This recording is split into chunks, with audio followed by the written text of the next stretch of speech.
All right, folks, here we go. Welcome to the OffshoreInsiders.com daily podcast, your tailgate party. And my, oh my, it's just as good as it gets at OffshoreInsiders.com. We'll talk about that a little bit more in a moment. Why don't we get to your free pick up front? We're going to have some NBA injuries. We're going to take a look at the college basketball ATS standings, who have been the best teams to bet on and against this year in college basketball. We'll also take a look at the very popular feature of who the public is betting on tonight, public betting trends, and more. Why don't we get to your free winner to start it out, the Chicago Bulls, plus the one against Oklahoma City. Now, the Bulls have lost three straight, and they're on a long road trip. But when road teams are off of three straight losses, they're actually a pretty good play. Why? Because, the public doesn't want to bet on teams struggling like that, so therefore they become good value. 323, 244, and 18. Road teams on a road trip, yet the more rested team are 246, 180, and 9. Now, why is that? When you have one team that is more rested than the other by almost exactly a 2-to-1 margin, it's going to favor the home team. Just the way the scheduling dynamics are.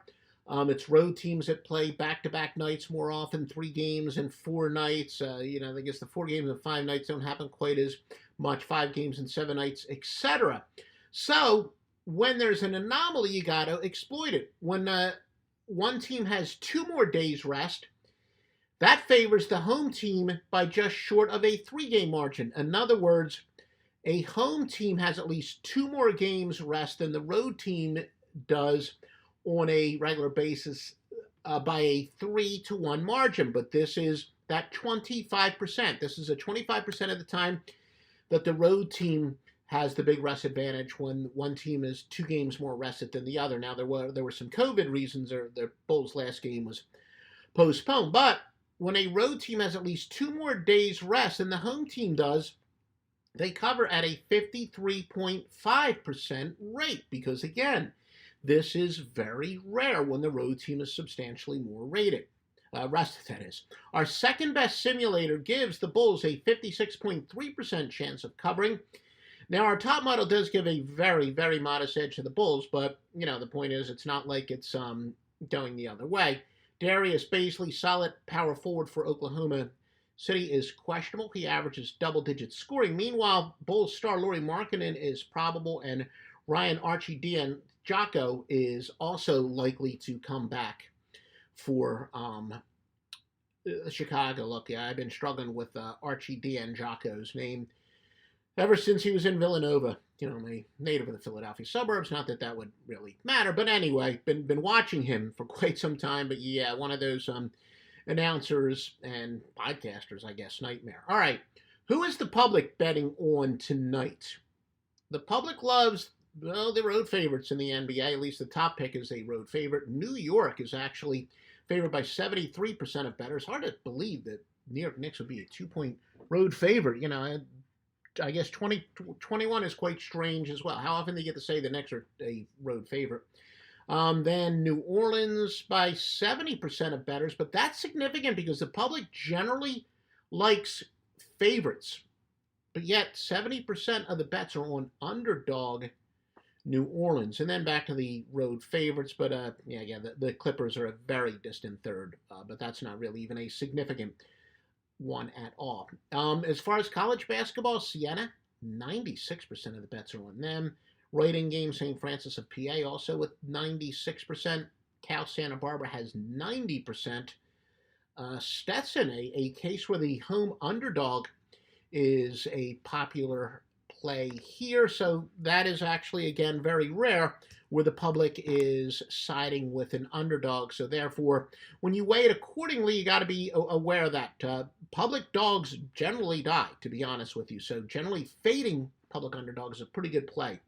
Biggest line moves, nothing really all that significant in the NBA. Minnesota opened up as a 3-point favorite. They're down to a 1.5-point favorite. Boston opened up at 3.5, and now they are down to a 2.5-point favorite.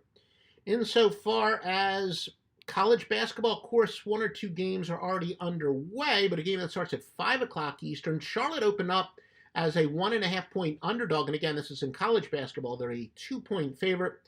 Wagner opened up as a 1-point favorite. They're now 2-point underdogs. And that's against LIU, by the way. UAB is playing Charlotte, and we talked about Charlotte earlier, so that's one of the reasons they are perhaps a big public bet. We're going to get to some key NBA injuries in a moment.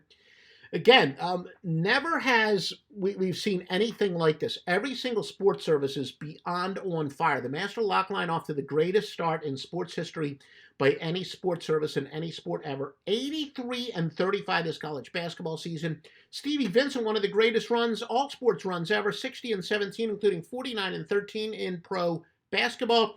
And Joe Duffy's picks, everything is back to normal. Get your bet at Trinity. A lot of people have been locking in long-term to the bet at Trinity. You get all three sports services every single day. All right, injuries for tonight. LeBron James is probable. The Lakers against New Orleans.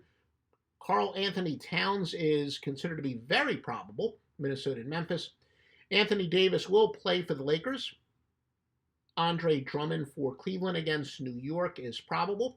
Drew Holiday, Milwaukee against Dallas, also probable, as is Kristaps Porzingis, Dallas versus Milwaukee. Guys that are questionable, Jaylen Brown, Boston against Orlando. Jay Morant, Memphis against Minnesota. And Eric Bledsoe, New Orleans against the Lakers. They are all questionable. Leaning towards probable, Buddy Hield, Sacramento against the Clippers, very probable. Lauri Markkanen, we talked about him earlier. He's likely to play against for Chicago against Oklahoma City. And a couple more guys are questionable. The Patrick Beverley, the Clippers against Sacramento, and Darius Bazley, Oklahoma City versus Chicago. They are all questionable. Who have been the best teams to bet on this year in college basketball? Now, this is with a minimum of 4 line games with all the postpones. It's been a crazy, crazy year. But as far as the best teams to bet on, and based on, again, at least 4 games being lined, Colgate is 3-1 against the spread, plus 17.6.